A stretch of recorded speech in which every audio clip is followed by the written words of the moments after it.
जय श्री कृष्णा, जय श्री राधे। आप सभी को जन्माष्टमी की बहुत बहुत बधाइयाँ। भगवान श्री कृष्ण का जन्म भाद्रपद माह के कृष्ण पक्ष की अष्टमी तिथि को हुआ था। इस दिन पूरी दुनिया में उनका जन्मदिन मनाया जाता है। भगवान कृष्ण का प्राकट्य भी रोहिणी नक्षत्र में हुआ था, इसीलिए जन्माष्टमी के निर्धारण में रोहिणी नक्षत्र का भी ध्यान रखते हैं। इस साल जन्माष्टमी की तारीख को लेकर बहुत ज़्यादा कन्फ्यूज़न है। कोई 6 सितंबर को तो कोई 7 सितंबर को जन्माष्टमी का त्यौहार बता रहा है। आइए आपको बताते हैं कि आखिर जन्माष्टमी की सही तिथि क्या है। इस बार भाद्रपद कृष्ण अष्टमी तिथि 6 सितंबर को दोपहर को 3:38 पर आरंभ होगी और इसका समापन होगा 7 सितंबर को शाम को 4:14 पर। इस दौरान रोहिणी नक्षत्र पूरी रात रहेगा, जो कि ज्योतिषी मानते हैं कि इस साल गृहस्थ लोगों को 6 सितंबर को जन्माष्टमी का व्रत रखना चाहिए, जबकि वैष्णव संप्रदाय के लोग 7 सितंबर को जन्माष्टमी का त्यौहार मनाएगा। वैष्णव संप्रदाय में साधु संत आते हैं, इस्कॉन टेम्पल वाले आते हैं।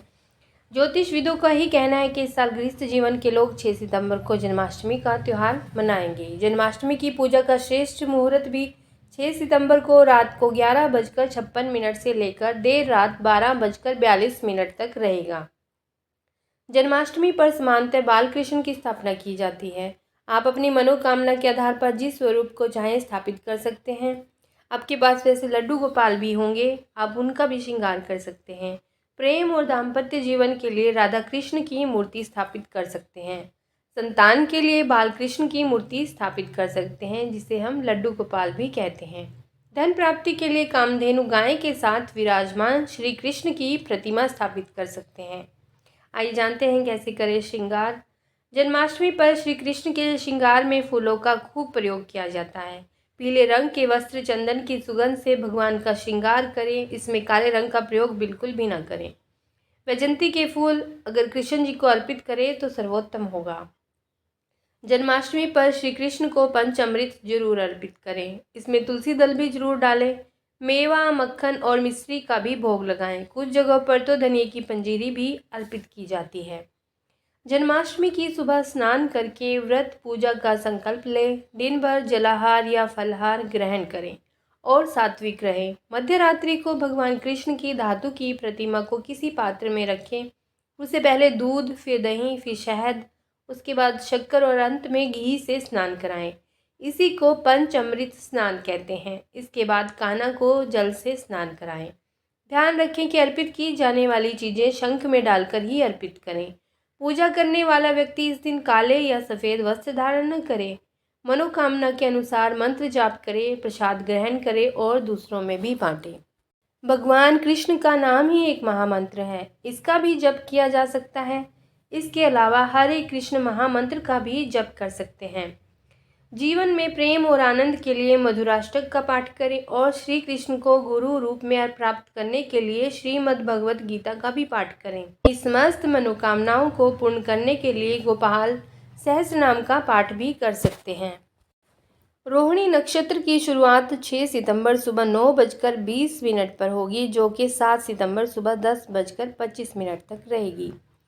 6 सितंबर के दिन अष्टमी तिथि और रोहिणी नक्षत्र के साथ ही बुधवार के दिन का भी शुभ संयोग से व्रत रखना शुभ रहेगा। इसीलिए आम लोग और गृहस्थ जीवन वाले लोग 6 सितंबर के दिन जन्माष्टमी का व्रत रखेंगे। वहीं 7 सितंबर के दिन भगवान श्री कृष्ण की विधिवत पूजा करने के बाद व्रत का पालन किया जा सकता है। ध्यान दें कि जन्माष्टमी के दिन उपवास रख रहे हैं तो स्नान करके स्वच्छ कपड़े धारण करें। इसके बाद राधा कृष्ण, लक्ष्मी नारायण समेत सभी देवी देवताओं की पूरी विधि से पूजा करें। हाथ में पुष्प, जल और फल लेकर व्रत का संकल्प जरूर लें। जन्माष्टमी का व्रत प्रभु के जन्म के बाद ही खोला जाता है। वहीं इस व्रत में फलाहार का सेवन किया जाता है। जन्माष्टमी के दिन भगवान श्री कृष्ण के बाल स्वरूप की पूजा होती है। जन्माष्टमी के दिन लोग उपवास रखते हैं और श्री कृष्ण के लिए प्रेम के भक्ति गीत गाकर रात भर जागरण करके मनाते हैं। कुछ लोग इस दिन मध्याह्न के समय काले तिलों का जल छिड़क कर देवकी जी के लिए प्रसूति गृह भी बनाते हैं। अब इस सूती का गृह में सुंदर बिछौना बिछाकर उस पर शुभ कलश स्थापित करते हैं। इस दिन भगवान श्री कृष्ण के साथ माता देवकी जी की मूर्ति भी स्थापित करनी चाहिए। देवकी, वासुदेव, बलदेव, नंद, यशोदा और लक्ष्मी जी इन सबका नाम लेते हुए विधिवत पूजा करनी चाहिए। यह व्रत रात में 12 बजे के बाद ही खोला जाता है।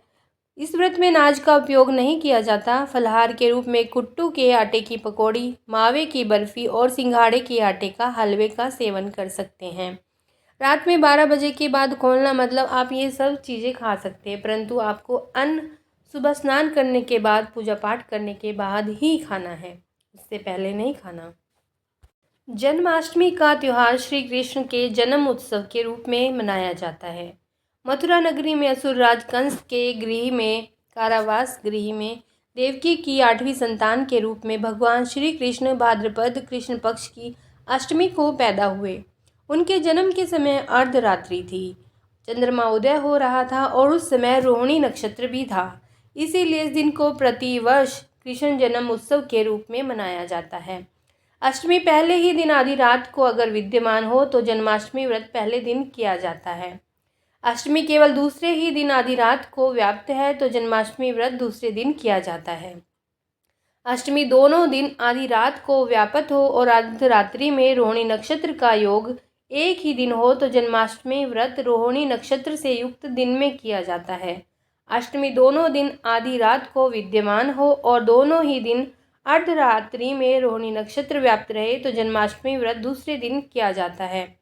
अष्टमी दोनों दिन आधी रात को व्याप्त हो और अर्धरात्रि में दोनों दिन रोहिणी नक्षत्र का योग न हो तो जन्माष्टमी व्रत दूसरे दिन किया जाता है। अगर दोनों दिन अष्टमी आधी रात को व्याप्त न करे तो प्रत्येक स्थिति में जन्माष्टमी व्रत दूसरे ही दिन होगा। यानी कि 6 सितंबर को जन्माष्टमी के दिन अष्टमी भी है और रोहिणी नक्षत्र भी आधी रात को है, तो आप 6 सितंबर को व्रत रखेंगे। यह मुहूर्त स्मार्त मत के अनुसार दिए गए हैं जो मैंने अभी आपको बताए। वैष्णव के मत अनुसार श्री कृष्ण जन्माष्टमी अगले दिन मनाई जाएगी। अगर हम लोग आज 6 सितंबर को जन्माष्टमी मना रहे हैं तो वैष्णव 7 सितंबर को मनाएंगे। ध्यान रहे कि वैष्णव और स्मार्त संप्रदाय मत को मानने वाले लोग इस त्यौहार को अलग अलग नियमों से मनाते हैं।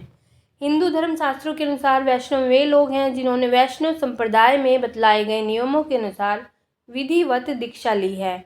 ये लोग अधिकतर अपने गले में कंठी माला पहनते हैं और वह मस्तक पर विष्णु चरण का चिन्ह लगाते हैं। इन वैष्णव लोगों के अलावा सभी लोगों को धर्म शास्त्र में स्मार्त कहा गया है। दूसरे शब्दों में हम कह सकते हैं कि वे सभी लोग जिन्होंने विधि पूर्वक वैष्णव संप्रदाय से दीक्षा नहीं ली है स्मार्त कहलाएंगे। यानी कि जो गृहस्थ हैं, जो दीक्षित नहीं हैं किसी भी संप्रदाय से, वो स्मार्त कहलाएंगे। इस व्रत में अष्टमी के उपवास से, पूजन और नवमी के पारणा से व्रत की पूर्ति होती है। ये मैंने आपको अभी थोड़ी देर पहले भी बताया। इस व्रत को करने वाले को चाहिए कि व्रत से एक दिन पहले हल्का तथा सात्विक भोजन करे, रात्रि को स्त्री संग से वंचित रहे और सभी ओर से मन और इंद्रियों को अपने काबू में रखे। उपवास वाले दिन प्रातः स्नान आदि से निपटकर सभी देवताओं को नमस्कार करके पूर्व या उत्तर को मुख करके बैठे। हाथ में जल, फल और पुष्प लेकर संकल्प करें। मध्याह्न के समय काले तिलों के जल से स्नान करके देवकी जी के लिए प्रसूति गृह बनाएं। अब इस सूती का गृह में सुंदर बिछौना बिछाकर उस पर शुभ कलश स्थापित करें। साथ ही भगवान श्री कृष्ण जी को स्तनपान कराती माता देवकी जी की मूर्ति या सुंदर चित्र की स्थापना करें। अगर नहीं भी है तो कोई बात नहीं। पूजन में देवकी, वासुदेव, बलदेव, नंद, यशोदा, लक्ष्मी जी इन सबका नाम क्रमशः लेते हुए विधिवत पूजन करें। अगर आपके पास चित्र नहीं है तो आप मानसिक पूजा कर सकते हैं। यह व्रत रात्रि 12 बजे के बाद ही खोला जाता है। व्रत में अनाज का उपयोग नहीं करना। कुट्टू के आटे की पकौड़ी, मावे की बर्फी और सिंघाड़े के आटे का ही उपयोग करना है। आइए जानते हैं जन्माष्टमी की कथा। द्वापर युग के अंत में मथुरा में उग्रसेन राजा राज्य करते थे। उग्रसेन के पुत्र का नाम कंस था। कंस ने उग्रसेन को बलपूर्वक सिंहासन से उतारकर जेल में डाल दिया और स्वयं राजा बन गए। कंस की बहन देवकी का विवाह यादव कुल में वसुदेव के साथ निश्चित हो गया। जब कंस देवकी को विदा करने के लिए रथ के साथ जा रहा था तो आकाशवाणी हुई, हे कंस, जिस देवकी को तू बड़े प्रेम से विदा कर रहा है उसका 8वां पुत्र तेरा संहार करेगा। आकाशवाणी की बात सुनकर कंस क्रोध से भरकर देवकी को मारने के लिए तैयार हो गया। उसने सोचा ना देवकी होगी ना ही उसका कोई पुत्र होगा। वासुदेव जी ने कंस को समझाया कि तुम्हें देवकी से तो कोई भय नहीं है। देवकी की 8वीं संतान से वह है, इसीलिए मैं इसकी 8वीं संतान को तुम्हें सौंप दूंगा। कंस ने वसुदेव जी की बात स्वीकार कर ली और वसुदेव देवकी को कारागार में बंद कर दिया। तत्काल नारद जी वहां आ पहुंचे और कंस से बोले कि यह कैसे पता चलेगा कि 8वां गर्भ कौन सा होगा? गिनती प्रथम से शुरू होगी या अंतिम गर्भ से? कंस ने नारद जी के परामर्श पर देवकी के गर्भ से उत्पन्न होने वाले समस्त बालकों को एक एक करके निर्दयता पूर्वक मार डाला।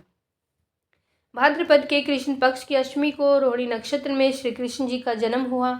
उनके जन्म लेते ही जेल की कोठरी में प्रकाश फैल गया। वासुदेव देवकी के सामने शंख चक्र गदा एवं पद्मधारी चतुर्भुज भगवान ने अपना रूप प्रकट करके कहा, अब मैं बालक का रूप धारण करता हूँ। आप मुझे तत्काल गोकुल में नंद के यहाँ पहुँचा दो और उनकी अभी अभी जन्मी कन्या को लेकर कंस को सौंप दो। वासुदेव जी ने वैसा ही किया और उस कन्या को लेकर कंस को सौंप दिया। कंस ने जब उस कन्या को मारना चाहा तो वह कंस के हाथ से छूटकर आकाश में उड़ गई और देवी का रूप धारण करके बोली, मुझे मारने से क्या लाभ? तेरा शत्रु तो गोकुल पहुंच चुका है। यह दृश्य देखकर कंस हतप्रभ और व्याकुल हो गया। कंस ने श्री कृष्ण को मारने के लिए बहुत सारे दैत्य भेजे। श्री कृष्ण जी ने अपनी अलौकिक माया से सारे दैत्यों को मार डाला। बड़े होने पर कंस को मारकर उग्रसेन को राजगद्दी पर बिठाया। इस दिन देश के समस्त मंदिरों का श्रृंगार किया जाता है। श्री कृष्ण के अवतार उपलक्ष्य में झांकियाँ सजाई जाती हैं। भगवान श्री कृष्ण का श्रृंगार करके झूला सजा के उन्हें झूला झुलाया जाता है। स्त्री पुरुष रात के 12 बजे तक व्रत रखते हैं। रात को 12 बजे शंख और घंटों की आवाज़ से श्री कृष्ण के जन्म की खबर चारों दिशाओं में गूंज उठती है। की आवाज़ 12 बजे के करीब सुनाई देती होगी। भगवान कृष्ण जी की आरती उतारी जाती है और प्रसाद वितरण किया जाता है। इस दिन आप कुछ उपाय भी कर सकते हैं जिससे आपको आर्थिक मदद मिलेगी। यदि आपके पर किसी भी प्रकार का कर्ज है तो इस दिन आप कुछ उपाय करके आर्थिक तंगी को दूर कर सकते हैं। आइए जानते हैं ये उपाय क्या है। पहला उपाय है, यदि घर में किसी भी प्रकार की आर्थिक तंगी है तो जन्माष्टमी के दिन शंख में दूध भरकर बालकृष्ण जी को अर्पित करें, जिससे आपकी आर्थिक समस्या दूर होगी। दूसरा उपाय है, आर्थिक तंगी दूर करने के लिए जन्माष्टमी पर दिन में आप गाय और बछड़े की सुंदर सी मूर्ति लाकर उसे घर में उचित जगह पर स्थापित करें। इससे धीरे धीरे आपकी आर्थिक स्थिति में सुधार होगा। तीसरा उपाय है, जन्माष्टमी के दिन प्रातः स्नान आदि से निवृत्त होकर किसी भी राधा कृष्ण मंदिर में जाकर श्री कृष्ण जी को वैजयंती के फूलों की माला अर्पण करें। वैजयंती के फूल नहीं मिले तो पीले फूलों की माला अर्पण करें, इससे आर्थिक संकट दूर होता है। चौथा उपाय है, अगर आप कर्ज के तले दबे हुए हैं तो जन्माष्टमी के दिन शाम को ओम नमः वासुदेव मंत्र का जाप करते हुए 11 बार तुलसी जी की परिक्रमा करें। इससे आपको कर्जे से भी मुक्ति मिलेगी। जन्माष्टमी के दिन बालकृष्ण को मेवा मिश्रित साबूदाने अथवा चावल की खीर बनाकर उसका भोग लगाएं और उसमें चीनी की जगह मिश्री डालें। इसके साथ ही सफ़ेद मिठाई भी अर्पित करें। इससे श्री कृष्ण जी का आशीर्वाद प्राप्त होगा और ऐश्वर्य की भी प्राप्ति होगी। इस दिन आप कुछ खास मंत्रों का भी जप कर सकते हैं। पहला मंत्र है क्रीम कृष्णाय नमः। दूसरा मंत्र है ओम श्रीम नमः श्री कृष्णाय परिपूर्णमत आय स्वाहा। तीसरा मंत्र है गोकुलनाथाय नमः और चौथा मंत्र है गोवल्लभाय स्वाहा और अंतिम मंत्र है ओम श्रीम ह्रीम क्लीम श्री कृष्णाय गोविंदाय गोपीजन वल्लभाय श्रीम श्रीम श्रीम। तो ये थे मंत्र जिनका आप जाप कर सकते हैं। ये वीडियो आपको कैसी लगी है लाइक करके ज़रूर बताइएगा।